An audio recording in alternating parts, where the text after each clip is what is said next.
Hey everybody, it's Mr. Clausen. Just wanted to run through how to actually get PhET to run on our computers here at school.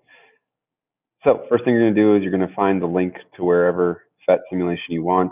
Here's an example of using it via Google Classroom. It's going to look a little bit different for your student computer than it does for my teacher page. But essentially just follow the link or type in the address you want to get to, and it'll bring you to the PhET simulations page run by the University of Colorado Boulder. The only reason this doesn't work for is because it was written in Java, which doesn't quite talk so well with Apple devices anymore, but we can still get it to go. So all you do is you just click run, and then you'll notice down here in the bottom it said that something's downloaded. Now it's bringing up this little thing that says it may cause harm, but remember we're running this through an educational website. We can trust these people.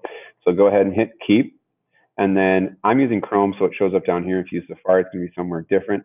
And all you really need to do is find the file in folder. If you try and open it directly from here, it'll give you this message that says we can't do it.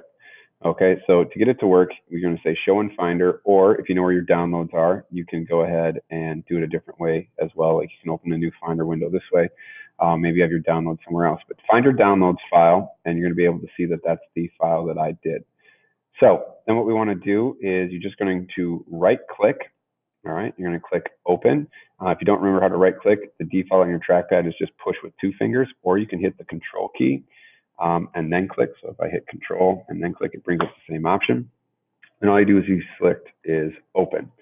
As soon as you do that, now it'll at least give us an option. It gives us the same error, but this time we can say, yes, we do want to actually open it up. As soon as you do that, just give it a little second. The Java window should pop up down in the bottom. You'll see stuff happening here on the screen.